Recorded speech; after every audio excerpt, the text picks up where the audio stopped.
All right, folks, welcome once again. It's episode 277 of the First and Frame Rate Show. Hope you guys are having a great morning. This is Hump Day. This is Wednesday. It's also Groundhog Day. And there's a lot of stuff that's going to be transpiring throughout today, and hopefully I'll get a chance to cover all of that in the next episode. But right now, some breaking news just happened earlier with Brian Flores. I really want to touch on that for a second before I get into the topic on the show. And also, the Washington football team has a new name as well. We'll touch on that really quick. But let's get some house cleaning out of the way. Welcome to the First and Frame Rate Show. This is Wednesday, episode 277. I appreciate you guys. If this is your first time here, welcome. Hopefully you guys will hang out and enjoy, subscribe to the channel, and continue to get all this information. Now, over here, I talk about Georgia Southern football, also talk about Atlanta Falcons football, two of my favorite teams. I always try to put out all type of information that is available that I find interesting, that I think you guys will find interesting. And right now, not much is going on the Georgia Southern front. Georgia Southern is basically getting ready to do their National Signing Day. I think that's also today as well. So there's a lot going on. And all that stuff will be covered once I get the news available for the next episode. And with that being said, the Falcons, Coach Arthur Smith, Terry Fontenot, Kyle Smith, and the player personnel, vice president of player personnel, Kyle Smith, and the offensive coordinator, Dave Ragone, whole crew is down into Mobile, Alabama for the Senior Bowl. So I find that exciting, and hopefully, we'll get some good results out of what they see. Real quick, if you guys haven't already, hit the like button, share this video, or if you're on the podcast side, share the podcast, subscribe to the channel. If you can subscribe on the podcast side as well. I'm on iTunes, Google Play, I'm on Stitcher, Anchor, Spotify, all those great places. You guys can check me out there. And all right, let's get into this really quick. Brian Flores has filed a lawsuit against the NFL. He's alleged, he's claiming that the racism and injustice. From the way things look, it looks really bad for the NFL, to be honest with you. I mean, the guy did nothing but win the last 7 out of 8 or 8 or 9 games or something like that. And there's allegations saying that he was supposed to be tanking for $100,000 a pop. Also, the whole infamous text message between him and Bill Belichick, when Belichick thought he texted the other coach, but he texted the wrong coach. It's really weird. It's really jacked up, to be honest. And I don't want to get too much far into it. I just want to let you know that I do acknowledge what's going on, and I'm just going to watch how it plays out. And while I watch, I'm going to give you my gut feeling, and I'm going to jump over to the next topic. I think they're going to settle this. I think the NFL do not want this out here. They're probably going to do the same thing that they did with Kaepernick. Unfortunately, I would like to hear about all the allegations that's going on and take it to trial, and hopefully we can expose other people, because stuff like this does not need to be happening. It's just point blank, but I mean, I don't care what color you are or whatever the case may be. This type of stuff shouldn't be happening. And honestly, the whole system needs to come down with everybody who's guilty. But unfortunately, just like with the Kaepernick situation, I have a gut feeling that this situation will probably be settled and sealed. Unfortunately, it's just the gut feeling off the top. I've seen it too many times. Now, Washington. The Washington football team name is leaked, and from shout out to Joe Theismann. I also saw the picture on Twitter. Look like they're going to be named the Washington Commanders. I don't have a problem with the name. I think it was out of left field, because I thought it was going to be like the Red Wolves or something, but they're going to call themselves the Washington Commanders. And when you think about it, it kind of makes sense with the rest of the teams in the DC area. Washington Capitals, the Washington Nationals. I can't remember what the WNBA team name is. It just slipped my mind, but they have that type of name, so it looks like it seems like it has something to do with that. But whatever, Washington Commanders. Okay, but let's go ahead and get into the topic at hand. Arthur Smith and company, Terry Fontenot and crew, they're down in Mobile, Alabama, and they're looking at players at the Senior Bowl. If you're looking at this on the video side of things on YouTube, you see where the picture of Arthur Smith and offensive coordinator Dave Ragone is actually together. Shout out to, I want to make sure I get this right before I say anything wrong. Let me see if I can find this out. Kelly Price. Shout out to Kelly Price of the Fox 5 Sports in Atlanta. I'm pretty sure this is her picture. I don't want to take any credit because I wasn't there, but she took this picture. I would want to say so, and has those guys down there. Now, this is a big deal. Off season is started. No matter what, the Super Bowl is right around the corner, but these guys are working, and you like to see stuff like that. You want to see your team working. It's been a disappointing season and an overachieving season at the same time. We end up getting 7 wins. We still have a lot of question marks on the team. This is another reason why these guys are down there. I'm all for this. Now, with that being said, I'm going to look at a list of guys that are down at the Senior Bowl, and I want to try to correlate who guys that what they may be looking at. With the guys on hand, look like they're going to be looking at edge rushers. I would not be surprised at that. I wouldn't be surprised they're looking at quarterbacks as well, because even with the Matt Ryan situation, you do want somebody to be an heir apparent or whatever. Somebody that could play pretty good that you could pick up in the 3rd or 4th round. You probably be looking at a running back as well because we need somebody who could run the ball. And we just got finished hiring a new running backs coach. So all this right here is something to really look at. So with that being said, one more thing, offensive line, that may be another something that was maybe another thing that we'd be looking at as well. So that's gonna be another thing that may be out there. Defensive backs, somebody to help AJ Terrell. So it's we have a lot of needs, but we already had some type of inkling that they say they're going to take the best player available, no matter where they are in the draft. So it's going to be really interesting to see how they do this. Now, why I want to think that this is really exciting. It shows that these guys want to make things happen. They're not just being stagnant. They're not being ho-hum. They're not, scouting these guys from a distance. They're in these scouts' face. And I don't know how much of a big deal that plays. It's not like the same thing as college recruiting, but they're making their presence known, and that's a big deal because it benefits them. They're the ones that's going to be having to look at this talent because the guys don't get to choose what team they go to. They're going to be drafted. It's totally different from college where you have to convince a guy to commit. So with them being down there, Terry Fontenot has already been saying that Terry Fontenot was watching from the booth up top and everybody else's hands on the ground. I can say on the ground, but on the field, and it's really cool to see how these guys are going to be evaluating what they're going to see. Who's going to be in their eye? And I know they're going to keep their secrets close to the chest. They're not going to really let us know, but it's really going to be interesting to see who's a standout and how close or how attentive that they are of seeing who's standing out or who's going to be the guy that they look at number 8 or at, I think they're at the number 42 and 48 or something like that. I don't know, 58. They have they got 3 picks in the top 60. What happens with Calvin Ridley if they decide to trade him? Do we get another 2nd round or 1st round pick? I hope it's a 1st round, but do they get that as well? So now you're talking about 4 picks in the first 2 rounds. I mean, the sky, when you look at the Atlanta Falcons and we give them a lot of flack. We do. Because we felt like, with the quarterback we have and the team that we have, we should be a lot better. And it's really disappointing.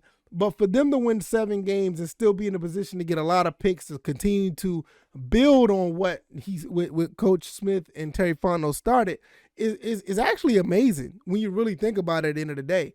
And I'm really excited about it because I know a lot of, like I said, another thing, a lot of people give Matt Ryan a lot of flack. Right now he's the leading, all-time leading passer in the NFL. Thank you, Tom Brady. But that really means nothing.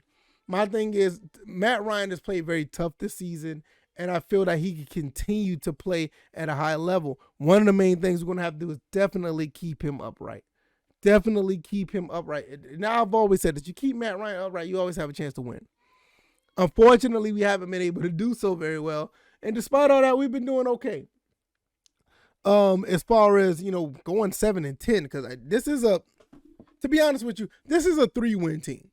This is maybe another 4-win team. Like I said before on Twitter, if Jimmy Garoppolo, if any was it Jalen Hurts, you could take about half or probably like 70% of these playoff quarterbacks that made the playoffs. If they were on the Falcons, we would have won 7 games. There's no way Jimmy Garoppolo would have got 7 wins out of this Falcons team. There's no way that Jalen Hurts, and it's not a knock on them. It's just that, they're good, but in the face of adversity like this, it's not going to happen.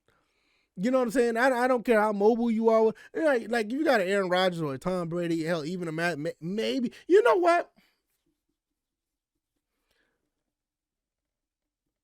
I don't think Matthew Stafford would have got 7 wins with this team. Could anybody tell me different? I don't even think Matthew Stafford would have got 7 wins with this team.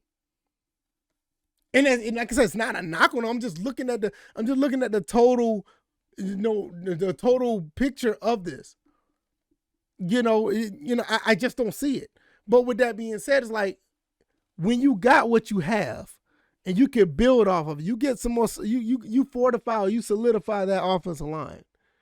Even if you solidify the offensive line with the same running backs you have, the running backs are going to play better just because they have, they're going to have holes to run through. You know what I'm saying? So it's going to work out for them if that's the case. Also, if we're able to get some receivers, that'll be another thing that we can do. You know what I mean? So it's there for the pickings. It's just us. It's just up to us to pick the right players and put them in position. So that's all we have to do at the end of the day. All right. So sorry for the hold up, everybody. That's my son. He's here. If you guys are on the podcast side, you don't see him. He's here playing with me, playing behind me. So, but with that being said, it's like I think this is a pretty good opportunity for Arthur Smith and company to actually do something with this team. Now, with that being said, let's look at, and I'm going to flip this picture right here on the screen so you guys can see what I see. Now, these are the attendees that you may want to look out for when you have when that are going to be at the Senior Bowl. All right, right now we got Kenny Pickett at Pitt. These are the quarterbacks. Kenny Pickett at Pitt, Sam Howell at North Carolina, Desmond Ridder at Cincinnati, Malik Willis, and Carson Strong. These are the 5 quarterbacks there. Now, I will say I don't know what type of situation that they're going to be doing with the quarterbacks. I'm afraid to touch any of these quarterbacks, to be honest with you. I don't want to touch any of these quarterbacks when it comes to I don't want to touch any of these quarterbacks when it comes to Atlanta Falcons, to be honest with you. Maybe if Carson Strong is there later, I mean, a lot of people are high on Malik Willis, but I don't see it. I'm not saying that it can't happen. I just don't see it for him to be sitting behind Matt Ryan for 1 or 2 years.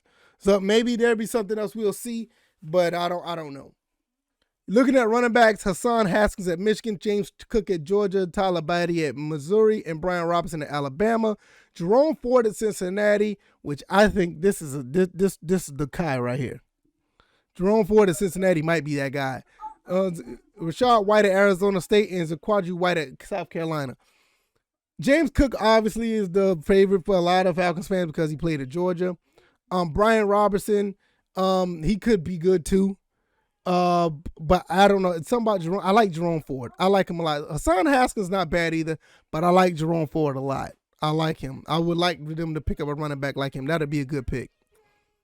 Wide receivers, man, look at the wide receivers. Jahan Dotson at Penn State, Alec Pierce at Cincinnati, Romeo Dobbs at Nevada, Jalen Tolbert at South Alabama. We also have Calvin Austin at Memphis, Trey Turner at Virginia Tech, Khalil Shakir at Boise State, Christian Watson at North Dakota State, Danny Gray at SMU.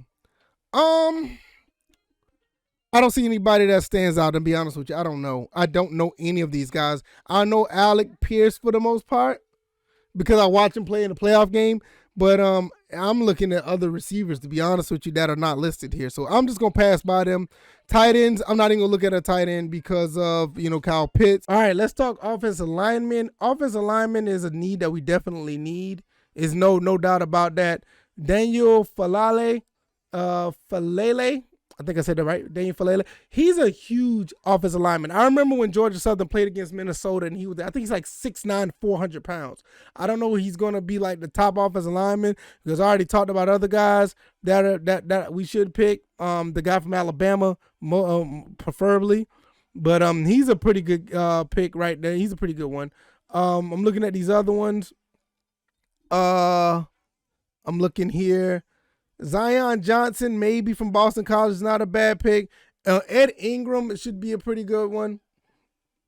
Offensive tackle, looking at as well. You got a couple of guys from Central Michigan here as well. Got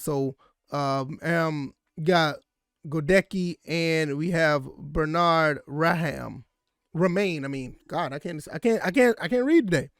But yeah, don't see anybody stand out except for the Daniel Falale because I know him. I've watched him play. Jameer Slayer in Georgia, like I said, that's going to be another pick. Everybody's used to the Georgia kid because you're a Falcons fan. You know who that is. Interior defensive lineman. We could use one to help Grady Jarrett. None of the big names that are out there that's not on here because we always, everybody's been talking about what's his name, Jordan Davis. Everybody would want Jordan Davis.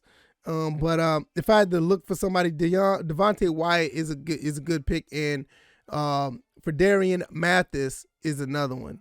Those two guys. Haskell Garrett, I've seen a little flashes of him, but not much. Edge rushers is a big deal, and I know this may be somebody that they're going to be eyeing. I think that's one of the reasons why they came down to Mobile, Alabama, to the Senior Bowl to look at a few guys. And I think this guy here, Majai Sanders from Cincinnati, is probably one of the guys they're looking at as the edge rusher. I can see them looking at Majai Sanders because he played pretty good throughout the season as well. You got a couple other guys here. Tyreek Smith out of Ohio State. Josh Paschal from Kentucky. He could be another one that could be a steal. But everybody else, Arnold Ebkete, I think I said that right. I haven't heard much about him, but he could be pretty good as well. But I haven't heard anything else from the rest of these guys. Off-ball linebackers, just in case if we don't get Aluakon back. So there's a pretty good handful of people here that are really good that stands out. Darian Beavers, Brian Osmer out of Oklahoma. You also have Damon Clark out of LSU. Like, all these guys are pretty good. Quay Walker from Georgia. You also have Channing Tindall from Georgia. Like I said, you got some guys here that could actually make a difference. Probably can get them later on in the draft. Cornerbacks, want to get somebody to help AJ Terrell. I don't know too much about many of these guys here. Darion Kendrick, he played pretty good for Georgia. I think the whole defense played pretty well, so that's somebody that do stand out. Mario Goodrich, he's pretty good, but he's kind of got lost in the sauce because of the fact that Clemson just fell off altogether. Caleb Evans, I've heard his name a few times, and Jalen Watson out of Washington State. Also, I heard a little bit about these other guys. Like, all these guys I've heard a little bit about. Cam Taylor-Britt and Alontae Taylor. So that's pretty interesting. Now we're going to have the safeties here. Jaquan Brisker from Penn State. Jalen Petra from Baylor. Damari Harris from Pitt. Tyson Anderson from Toledo. Yusuf Corker from Kentucky. I don't know much about these guys as well, so you might want to get somebody to be on the other side of Richie Grant. Sounds good. Or, or push Richie Grant. That sounds good as well. But we'll see how that plays out. Most of the time on the Senior Bowl, the guys are like right there on the cusp that are like actually, they're going to be in the draft, but they're not like the prominent names you hear that are going to be coming out. A lot of these guys are really good. You just really have to follow the teams to know some of these guys. Guys who came out of the Senior Bowl that turned out to be pretty good. Two guys that I know that most people didn't have an eye for, and they're pretty good household names in the NFL right now. Tyler Bass, the kicker from Georgia Southern, and Kendall Vildor, another player that was at the Senior Bowl cornerback from Georgia Southern, plays for the one plays for the Bills, other plays for the Bears, and they're doing pretty good for their teams respectively. So these guys are more than capable of making an NFL roster. These guys are going in the draft, and more than likely these guys are going to be picked. It's just that where and what type of talent that they're going to show off, not only in the Senior Bowl but at the combine as well. So that is where this is at the moment. And just because these guys are in the Senior Bowl, that doesn't mean like, okay, they're lower tiers or whatever. They just they haven't had the exposure to everybody else. It's one of the reasons why they're down there, to show off what they can do. So and like I said, for the Falcons to be down there, it's a win-win. It's a big deal. And I love every bit of it. And hopefully we can get some good results. Get 2 or 3 guys, maybe 4 guys out of the Senior Bowl that's actually, going to be staples for the team. It's a good thing. So hopefully we'll see how that plays out. And we'll see where it goes from here. Later on down in the week or sometime next week, we'll be hearing these guys' name, and we'll see how, how they figure in with the Atlanta Falcons and what they do. So we'll see. That's going to conclude the rest of this. This is going to conclude the show. I really appreciate you guys being here once again. I got my son with me. Give me that, baby. Give me that. Thank you. It's my son, y'all. If y'all have seen any of the videos, you know what I mean about my son. He loves being up here with me. This concludes the show. I really appreciate you guys if you made it this far. If you like what you hear, hit the like button. Also, share this video or this podcast and subscribe to the YouTube channel if you haven't already. If you're on the podcast side, give me a 4 or 5 star rating.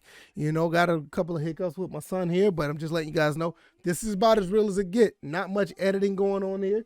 I keep him in the background. I don't run him off, and he behaves for the most part.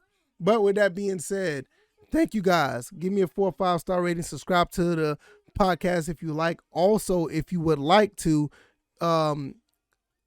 if you do subscribe, like I said, if you do subscribe, you will be able to get this downloaded on your whatever your device if you choose to. You'll get a notification.